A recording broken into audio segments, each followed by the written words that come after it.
o cristianismo é a religião correta?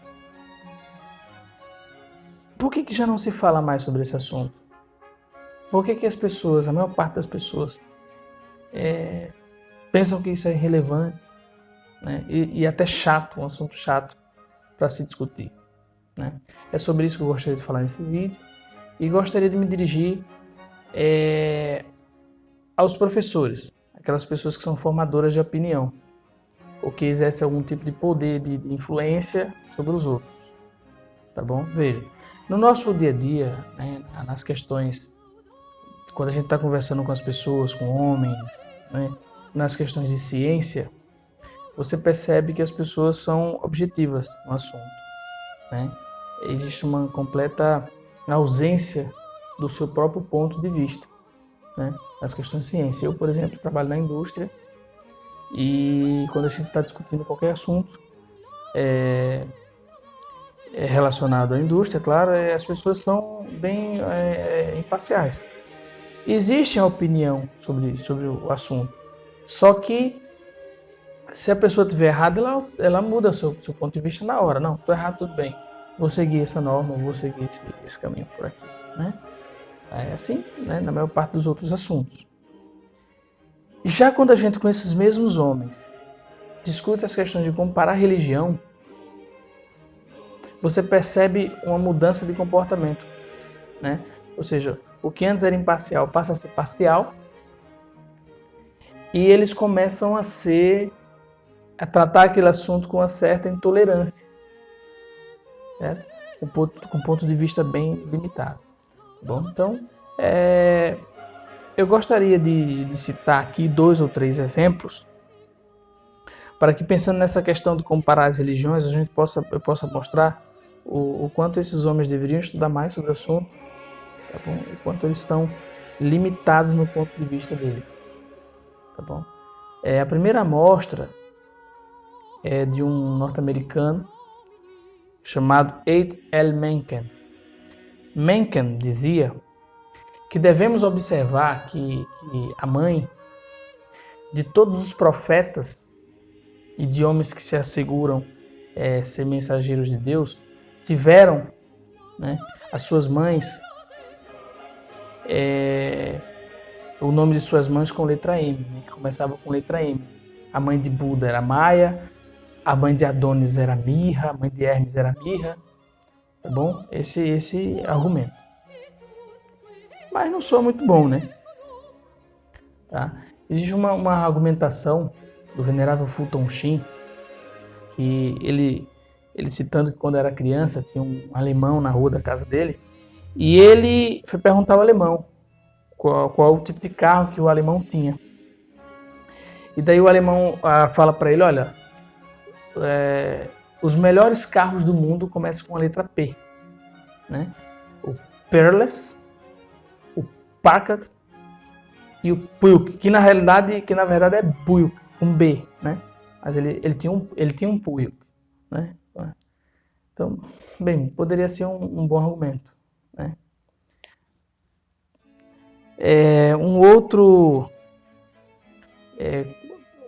Uma outra celebridade também muito conhecida era o Alfred North Whitehead. O Alfred dizia que tinha um costume de uma vez ao ano ir ao culto do deus Mitra, tá? E que o rei deveria entrar no templo, tá bom? E ficar intoxicado. E isso explicava o porquê do uso do vinho, tá bom? Na comunhão. Tá? Então, veja, ele não consegue ver a diferença do vinho para intoxicação e o vinho para a Santa Comunhão.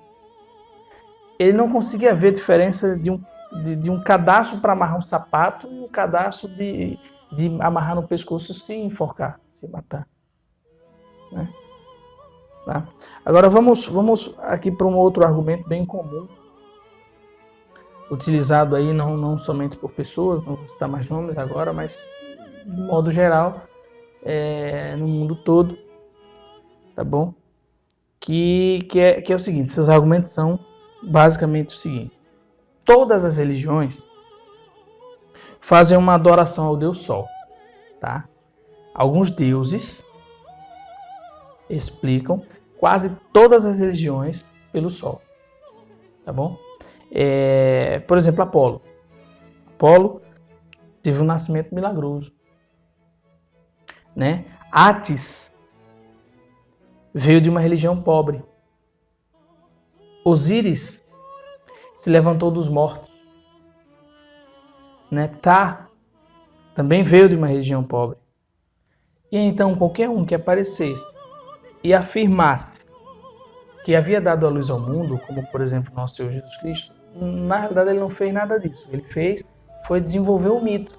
É por isso que ele tinha 12 apóstolos. Porque são 12 signos do zodíaco. Esse é o argumento. Mas agora vamos revisar esse argumento. Vamos utilizar esse mesmo argumento, essa mesma linha de raciocínio, para a gente falar sobre Napoleão Bonaparte. Tem uma estátua de Napoleão na França, e na estátua está escrito Neapóleo. Se vemos a origem grega dessa palavra, o significado é o mesmo que de Apolo. Então Napoleão nunca foi Napoleão, era Apolo. Tudo tem a ver com o Deus Sol, Apolo. Você pensa que estudou a história de Napoleão? Ridículo. Quem era a mãe de Napoleão? Letícia, não era? E a de Apolo? Leto. O que significa Leto junto com Letícia? Significa alegria. Logo chegamos à conclusão de que Napoleão nasceu de uma mãe que se chamava Letícia, igual a Apolo. Vocês acreditam que Napoleão tinha 3 irmãs? Ele tinha, mas de acordo com o mito. Mas de onde começou esse mito? Em Apolo, que também tinham 3 irmãs. Apolo não teria 2 esposas? Uma terra, a outra lua? Napoleão também tinha 2 esposas. Onde está o Sol na maior parte? Ou seja, ou melhor, quantas horas leva o Sol, fica exposto, São 12 horas. Quanto tempo durou o reinado de Napoleão? Foram 12 anos. Conseguem ver? É o mito Sol. Napoleão nunca existiu. Além disso, onde o Sol brilha mais forte? No norte ou no sul? É no sul, não é?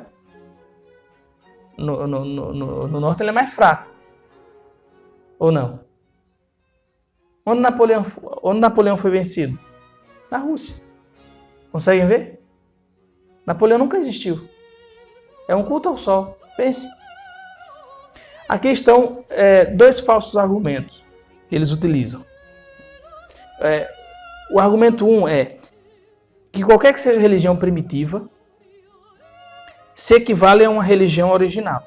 Então, se você quer saber algo sobre uma religião, você deve voltar no tempo com a antropologia e estudar as manifestações primitivas, daquela religião, tá bom? E você vai perceber que não há nenhuma religião que não seja uma evolução de uma religião primitiva. Mas isso não é verdade. As religiões não só evoluem, como também regridem. O nosso Senhor Jesus Cristo falou o quê? Que no fim dos tempos, sua igreja seria perseguida. Acaso encontraria fé neste mundo? Então, isso não seria uma evolução, seria uma involução, em forma de perseguição. É isso? Além disso, por acaso utilizamos esse mesmo critério quando a gente fala de ciência? Quando você quer estudar medicina, você vai lá para estudar os feiticeiros? A astronomia de hoje depende da astrologia, do passado. Outro falso argumento, eles dizem que existem semelhanças entre todas as religiões. E porque existem semelhanças entre as outras religiões, pode-se concluir que todas as religiões são imitações, ou seja, são cópias, são plágios.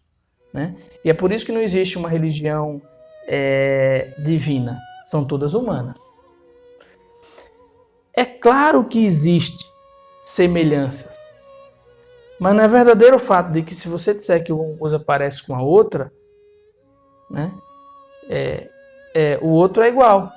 Ou seja, o homem é igual o macaco, mas não significa dizer que o macaco é o homem. Além do mais, as semelhanças são muito diferentes em diferentes contextos, totalidades, categorias ou organismos, né?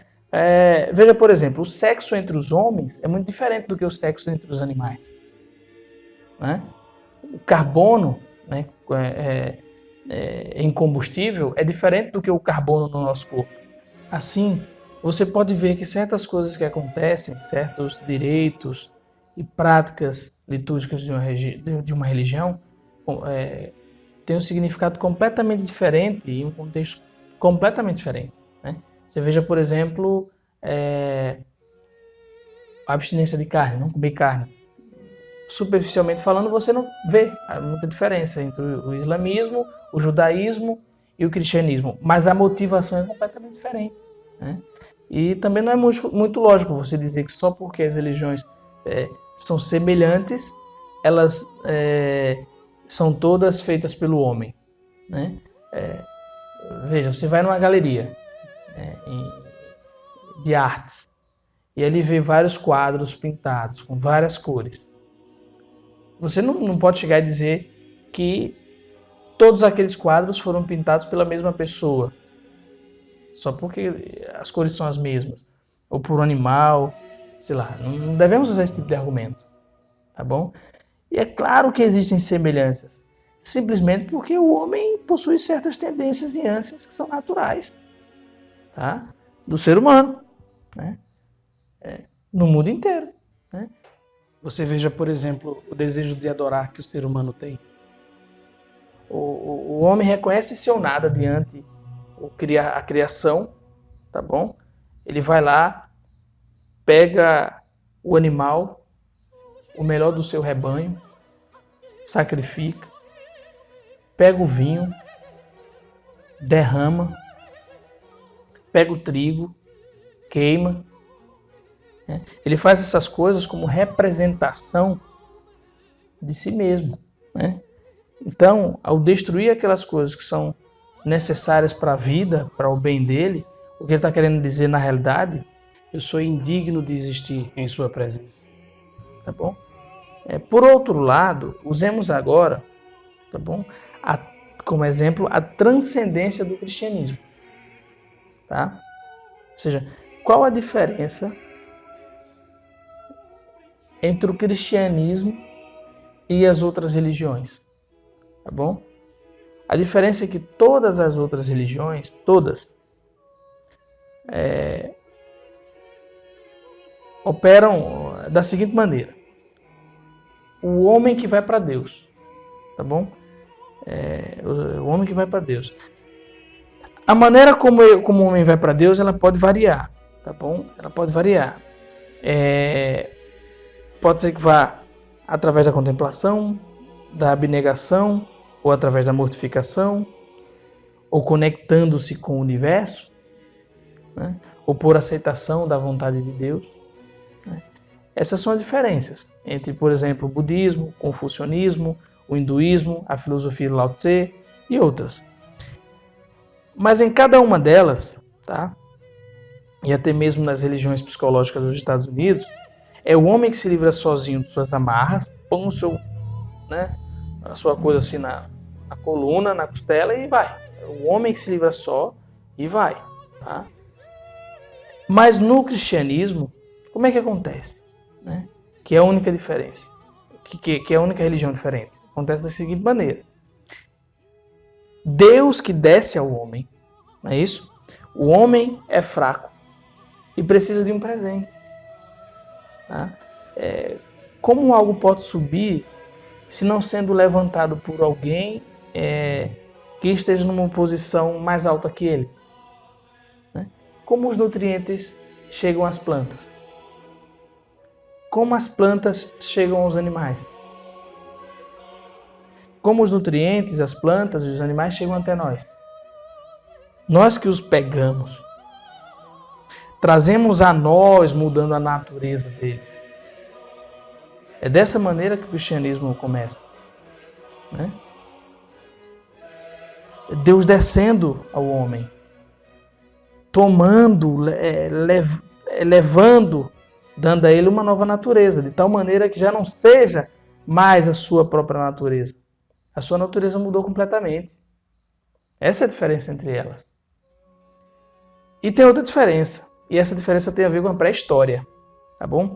Quando investigamos o tema das religiões no mundo, você não pode dizer simplesmente que você escolheu Buda, Confúcio, o Jesus Cristo. Nós temos a razão. Tá? Não existe isso, né? O que se espera é que pensamos. Ninguém nasce com fé, tá bom? Não começa pela fé. Você tem que estudar, tá bom?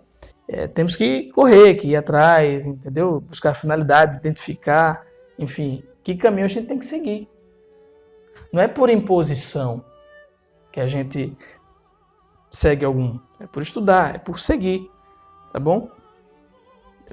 Nós nos damos conta de que estamos na história, tá certo? Então assim, veja, se enfileirarmos todos, Buda, Confúcio, Lao Tse, e disséssemos assim, sentem-se aí, tá? Eu vou aplicar uma prova para vocês. Vocês se autoproclamam ou dizem ter uma mensagem de Deus. Ok. Como eu posso confiar em vocês? Você diz, aqui estou, me escute. Tá bom? Buda disse, aqui está meu caminho das 4 nobres verdades. Né? Aqui está o meu óctuplo. Lao Tse disse, aqui está a minha lei moral. Aqui está o meu tal. Maomé disse, aqui está o livro que recebi de um anjo. Como eu vou saber se você recebeu isso de um anjo? Né? Qualquer tolo pode dizer que recebeu uma mensagem do anjo. Né? E poderia ganhar seguidores, mas não seria digno. Tá? Então, tenhamos a razão e a história, tá bom? Como uma prova. Tá bom? E a prova é essa. A prova é essa aqui, ó. Alguém sabia que você viria? Se veio de Deus, ele ao menos não deixaria saber se ele viria, se você viria, tá bom? Então aqui está o teste, vamos lá. Todos devem passar nesse teste. Nesse momento, Cristo não é melhor do que os outros, tá bom? Estou aqui nivelando todos por iguais, tá bom? Então vamos lá, vou fazer o teste agora. O nascimento de algum de vocês foi previsto? Quando viriam? Onde morreriam? O que ensinariam? Em que país viveriam? E finalmente, quando chegou, criou-se tanta expectativa que gente de longe veio ver.